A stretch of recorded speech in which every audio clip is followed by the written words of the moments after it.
So one thing that I regularly talk about with people who are looking at starting with Making Tax Digital Software, one question that I'm regularly asked is, what do I actually need to do in my software? And where do I start? And how do I know when I'm finished?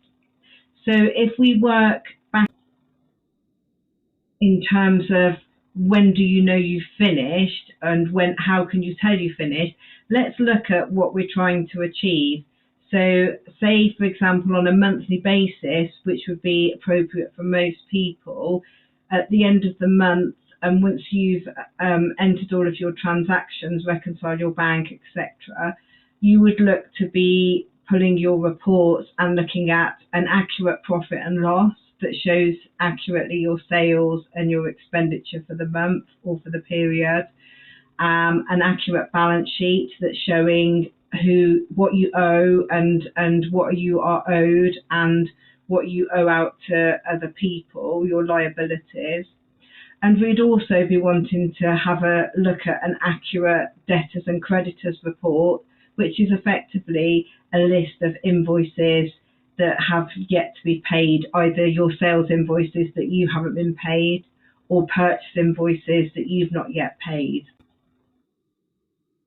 So by thinking from this logic of what we want to be able to achieve at the end, then clearly all of our transactions, everything financially that's happened within your business needs to be entered in some way or another into the software. And again, when we think about entering our information into the software, there's still a certain amount of logic in terms of the order that we can carry out the tasks that we need to. So, for example, you can't reconcile the bank until the bank transactions are entered or allocated in the event of a automated bank feed.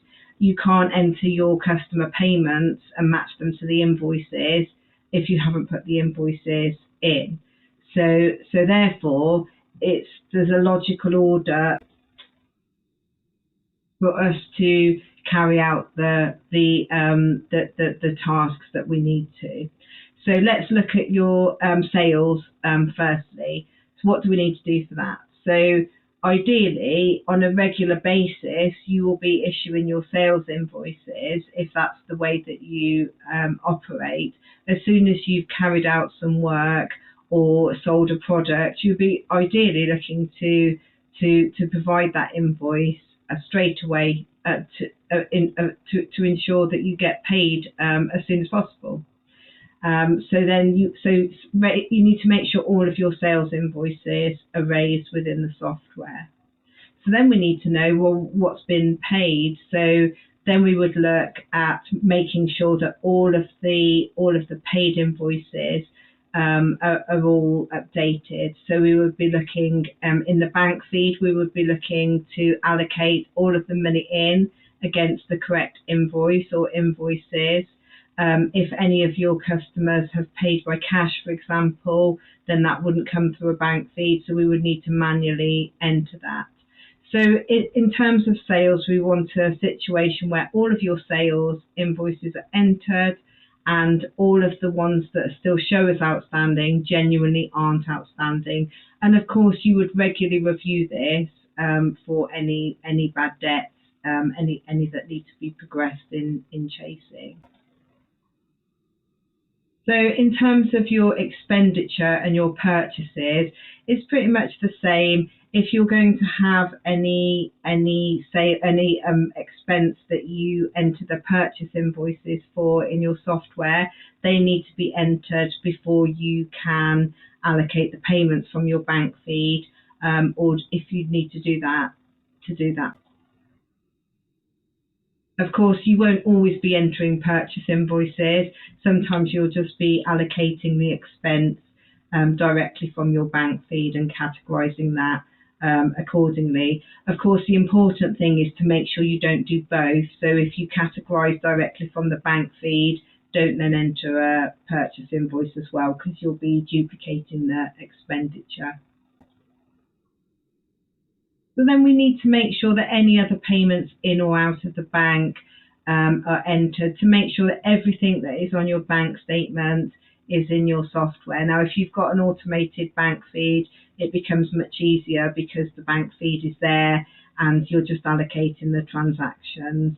So things like if you've had interest you need to categorize that, payments out, paying your employees, paying yourself, all those sorts of things that that don't have a sort of purchase invoice as such. You need to make sure that absolutely everything is accounted for in your software. So at this point, then you can look to reconcile the bank.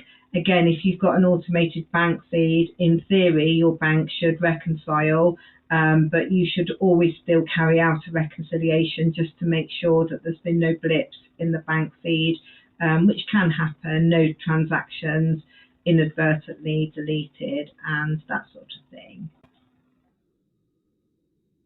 So by this point, you've already got a substantial amount of information in your software.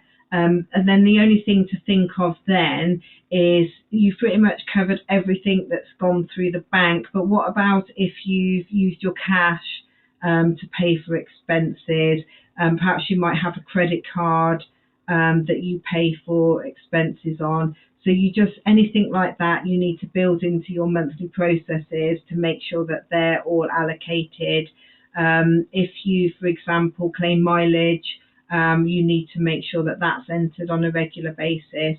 So perhaps just do yourself a basic checklist on a monthly basis of what you need to achieve.